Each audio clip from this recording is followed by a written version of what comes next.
My dear friends, welcome back. In this video, we are going to learn about desert.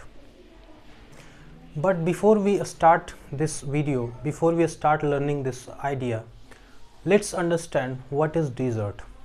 So what comes to your mind when you hear this word desert? Usually when we hear this word, the picture of sand comes to our mind, and we usually tend to define desert as an area or a landscape where there is nothing but sand only. But if we look into the comprehensive study of the desert, if you look into the comprehensive definition of desert, you will find that there is something much beyond that. Okay, so let's first understand what is this idea behind desert. How do you characterize a landscape as desert? आखिर रेगिस्तान होता क्या है, किस landscape को हम रेगिस्तान कहते हैं? तो तीन चीज़ें, three main factors, three main characteristics you have to understand, और उसमें से पहला है टेम्परेचर. सो टेम्परेचर की अगर बात करें डिजर्ट में, तो you will find that there is extreme of temperature. So the landscape which witnesses an extremes of temperature. When I say extreme of temperature, इसका मतलब it will be too hot in summer. In summer you will find the temperature is too hot, and in winter it will be too cold. Okay, so this is why I have written here extreme of temperature. In summer season the temperature may go beyond 50 degree Celsius. 50 degree Celsius से भी ज़्यादा temperature जा सकता है ऊपर, और winter में 0 degree Celsius से भी नीचे जा सकता है टेम्परेचर, इवन -20 डिग्री सेल्सियस तक टेम्परेचर जा सकता है. तो टेम्परेचर का एक्सट्रीम है ऐसे जगहों पर. उसके अलावा अगर प्रेसिपिटेशन की बात करें, अगर हम प्रेसिपिटेशन की बात करें, बारिश रेनफॉल की बात करें, तो या तो little rainfall, very little rainfall, या no rainfall at all. Right, no rainfall.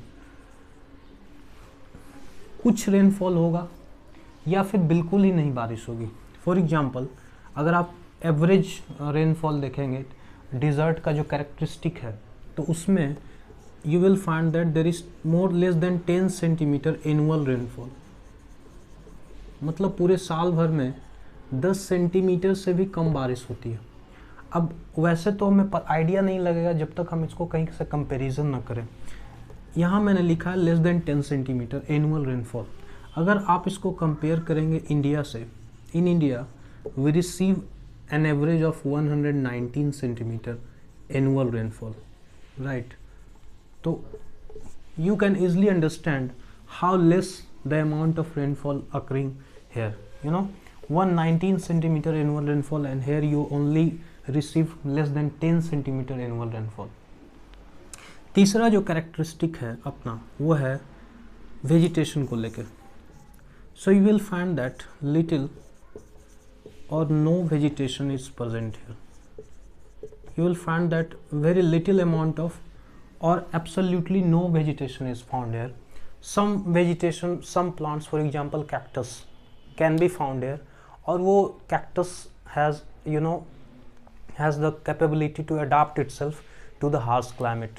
इन तीन फैक्टर्स को हम ध्यान से अगर देखें, टेम्परेचर, प्रेसिपिटेशन और वेजिटेशन, राइट, तो हमें ये आइडिया लगेगा कि ऐसे जगहों पर चूँकि आपका टेम्परेचर बहुत ज़्यादा हार्श है, बहुत ज़्यादा है, बहुत ही एक्सट्रीम टेम्परेचर है, प्रेसिपिटेशन बहुत ही कम है, तो ऐसे जगहों पर जहाँ टेम्परेचर बहुत ही ज़्यादा है या बहुत ही कम है, बारिश बिल्कुल ना के बराबर है, तो ऐसे में ज़िंदा रह पाना ही बहुत मुश्किल है. तो वेजिटेशन आप देखेंगे बहुत ही कम, क्योंकि बहुत ही कम ऐसे प्लांट्स और ट्रीज होंगे जो ऐसे हार्श क्लाइमेटिक कंडीशंस में, एक्सट्रीमली हॉस्टाइल कंडीशंस में सर्वाइव कर पाएंगे. तो कैक्टस वगैरह ऐसे प्लांट्स हैं जिन्होंने अपने आप को अडॉप्ट कर लिया है एक्सट्रीम टेम्परेचर और very little amount of rainfall में. यानी ये ऐसे प्लांट्स हैं जो बिल्कुल ही कम पानी में भी अपना काम चला लेंगे. तो एडेप्टिव मैकेनिज्म है. तो चूँकि आपके पास वेजिटेशन बहुत कम है, तो आप पाएंगे कि ऐसे जगहों पर पॉपुलेशन, जो ह्यूमन पॉपुलेशन है या एनिमल पॉपुलेशन है, वो भी काफ़ी कम होता है. डिज़र्ट के बारे में एक मिसकंसेप्शन हमारे अंदर ये है कि डिज़र्ट ज़्यादातर जो होता है गर्म एरिया होता है, means you will find extreme hot temperature.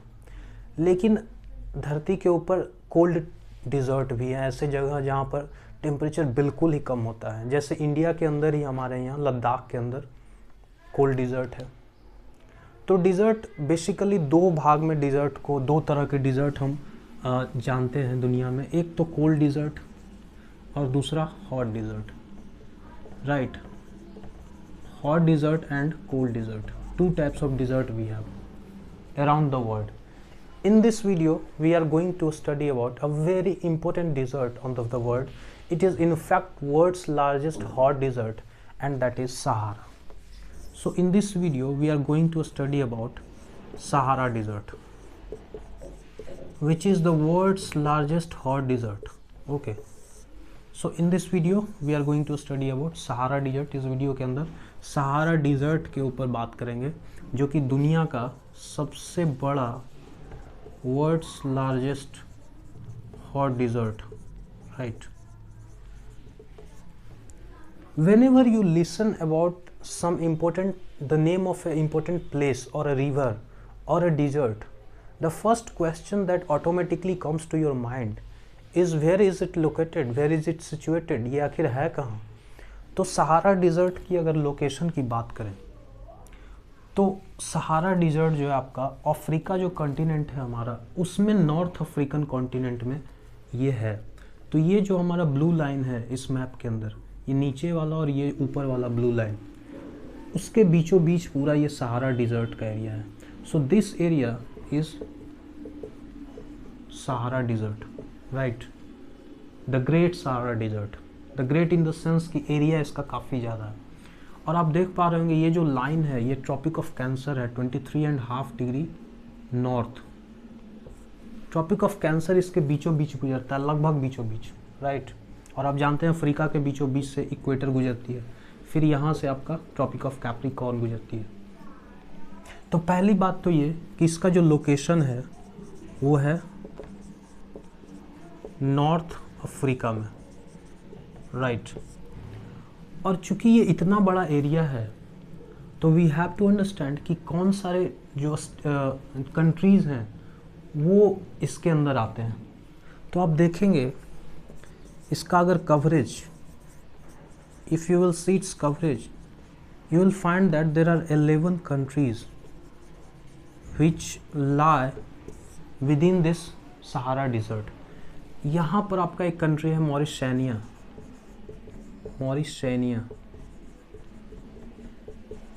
then you have a country here Mali, then you have Niger, then you have Chad, and then here you have Sudan. So these are 5 countries which are lying in the southern part of this Sahara desert, and then you have here Western Sahara, then you have Algeria, then you have Libya, and here you have Egypt. So these are Western Sahara, this is Western Sahara. Then also some parts of Morocco, here is Morocco. So some parts of Morocco, Morocco एक ऐसी country है जो Mediterranean से बिल्कुल Mediterranean से नीचे वाला जो कंट्री है वो मेडिटेरेनियन मोरक्को है। मोरक्को का एक बड़ा ही छोटा सा हिस्सा जो है वो भी सहारा डिज़र्ट के अंदर आता है। और एक छोटा सा कंट्री और अपने पास है, वो है Tunisia. So these are the 11 countries which lies beyond this Sahara desert, within this Sahara desert, right? तो कवरेज आप देख पा रहे हैं 11 कंट्रीज से होके गुजरता है ये सहारा डिज़र्ट। 11 कंट्रीज में है ये सहारा dessert.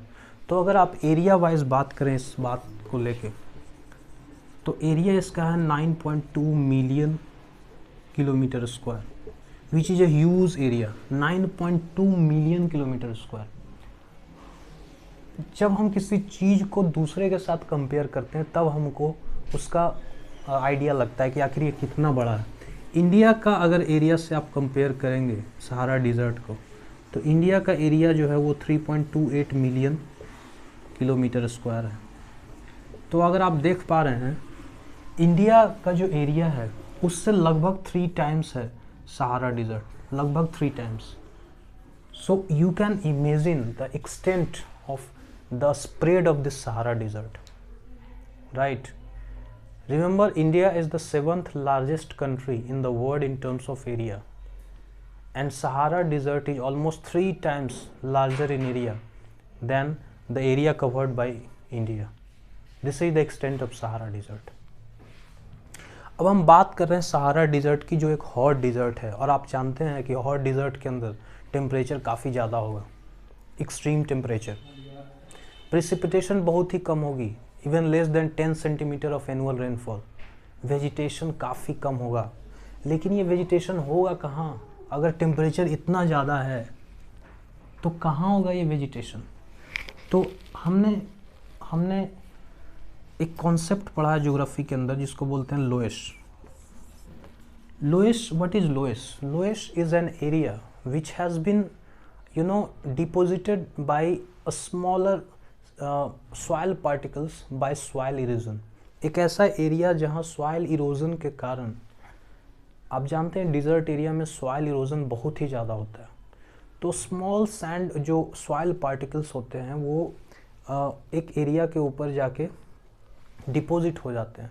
Over a period of time when it get deposited again and again, तो थोड़ा सा एक लेयर बन जाता है सॉइल का, जहाँ पर हल्का फुल्का वेजिटेशन ग्रो किया जा सकता है.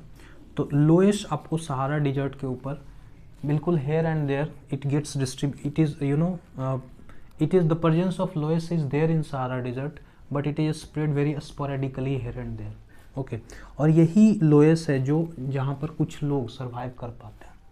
तो जहाँ तक लोगों का सवाल है, तो अगर आप सहारा डिजर्ट का पॉपुलेशन की बात करें तो सहारा डिज़र्ट जहाँ 9.2 मिलियन किलोमीटर स्क्वायर एरिया है, वहाँ सिर्फ 2 मिलियन लोग रहते हैं, यानी 20 लाख लोग ही यहाँ सरवाइव कर पाते हैं.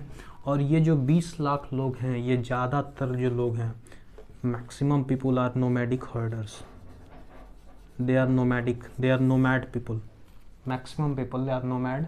नोमैड मीन्स घुमंतु. They do not settle at any place permanently. They move here and there, okay, in search of livelihood. तो अगर लोग रह रहे हैं तो कुछ तो लाइवलीहुड का जरिया होगा. आखिर ऐसा क्या है जिस पर वो जीवित हैं? तो they are nomadic herders, and when I say herders, इसका मतलब है इनके पास कैटल्स होते हैं. For example they have ship, goats etcetera. They camel बहुत ही इम्पोर्टेंट एनिमल है किसी भी डिजर्ट के लिए.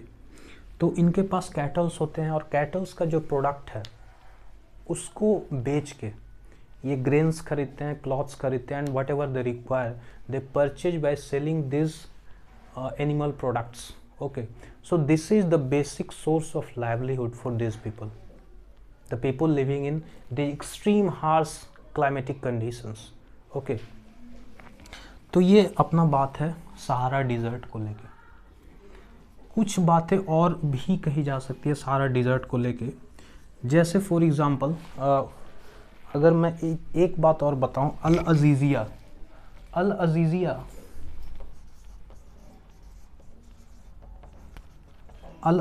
Is a place in Libya.